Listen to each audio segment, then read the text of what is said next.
क्या किसी ने आपके साथ कभी कुछ गलत किया है? अगर हाँ, तो ये कहानी आप ही के लिए।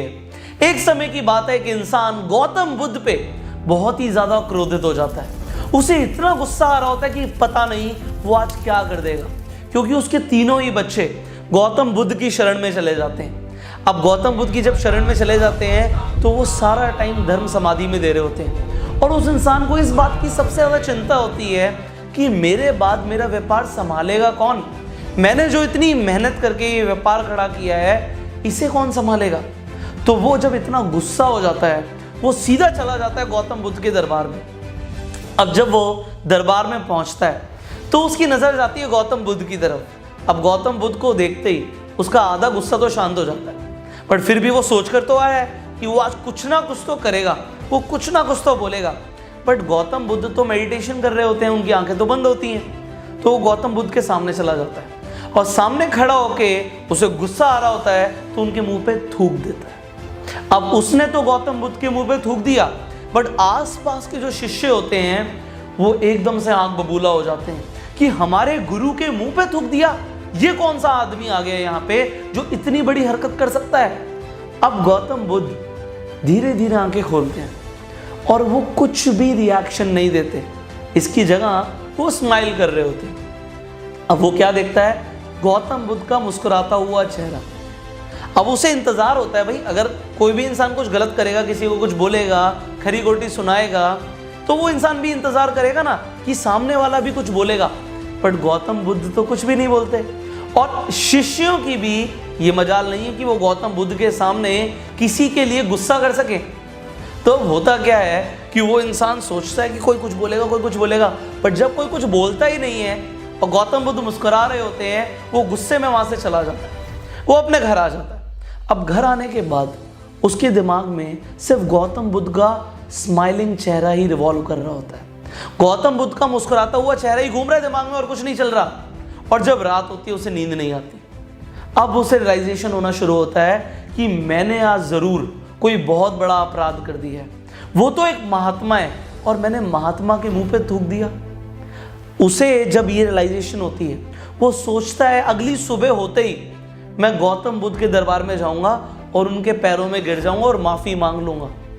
और वो बिल्कुल ऐसा ही करता है। अगली सुबह जब वो वहां पे पहुंचता है और गौतम बुद्ध से माफी मांग रहा होता है पैरों में गिर के, गौतम बुद्ध दोबारा आंखें खोलते हैं। पर वो अब जो बोलते हैं, सारे शिष्य हैरान हो जाते हैं कि गौतम बुद्ध ने ऐसा कैसे बोल दिया।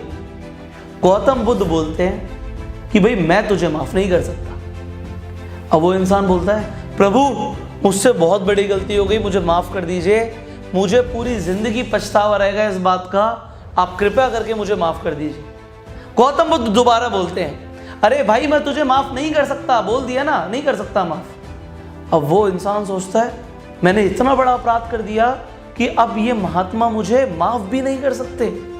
और शिष्य भी हैरान हो जाते हैं, क्योंकि गौतम बुद्ध ने अपनी पूरी जिंदगी में कभी गुस्सा नहीं किया, उन्होंने कभी किसी को कुछ गलत नहीं बोला और हमेशा सबको माफ कर दिया, चाहे उन्होंने कितनी भी बड़ी गलती करी हो।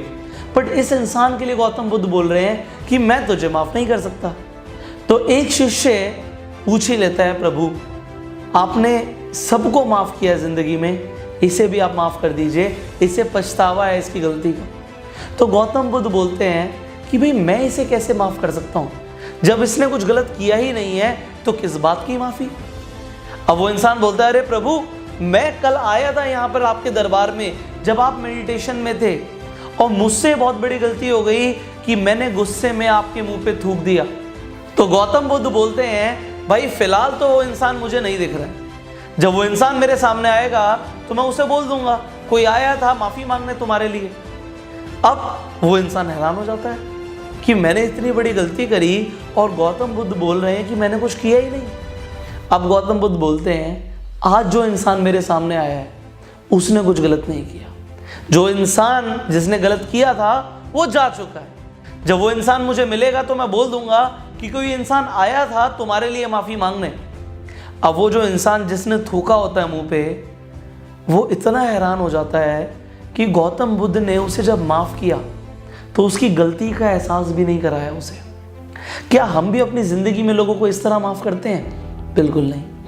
जब हम किसी को माफ करते हैं तो हम बोलते हैं जा माफ किया मैंने तुझे, हम एहसान दिखाते हैं। बट अगर आप माफ करना सीखें तो सीखिए गौतम बुद्ध की तरह कि किसी ने गलती करी और उस चीज का पछतावा वो उसे करवा भी नहीं रहे। बट हम अगर सामने वाले को रियलाइज कराते हैं तूने कुछ गलत किया था बट मैंने तुझे माफ कर दिया, तूने कुछ गलत किया था मैंने तुझे माफ कर दिया, तो इसमें ना सिर्फ हम सामने वाले को परेशान कर रहे हैं, हम यहाँ पर भी उसकी गलती को बार बार दोहरा रहे हैं, जिससे परेशान हम खुद ही हो जाएंगे। माइंड को काम रखना सीखिए, खाली रखिए इसे। अगर आप नेगेटिविटी से इसे भर देंगे तो आपकी ज़िंदगी नेगेटिव हो जाएगी एंड फिर आपकी ज़िंदगी में खुशियाँ नहीं आ सकती। बट खुशी लाने का एक बहुत सरल तरीका है, इसे खाली रखिए और लोगों को माफ़ कीजिए जैसे गौतम बुद्ध ने किया। अगर आप आज से लोगों को माफ़ करना शुरू करेंगे और अपनी ज़िंदगी को खूबसूरत बनाने वाले हैं तो नीचे कमेंट ज़रूर कीजिएगा यस सर, जिसने हमारे साथ गलत किया था हम उसे ज़रूर माफ़ करेंगे। फाइनली अगर आपको ये वीडियो अच्छी लगी जल्दी से लाइक कर दीजिए। इस वीडियो को आप शेयर कर सकते हैं जिससे और लोग भी माफ़ करना सीखें। अगर आप इस चैनल पे पहली बार आए हैं सब्सक्राइब जरूर कीजिए, नोटिफिकेशन बेल पे क्लिक कीजिए कि ऐसी एक भी वीडियो आप मिस ना करें। I will see you in the next video. Till that time you go self.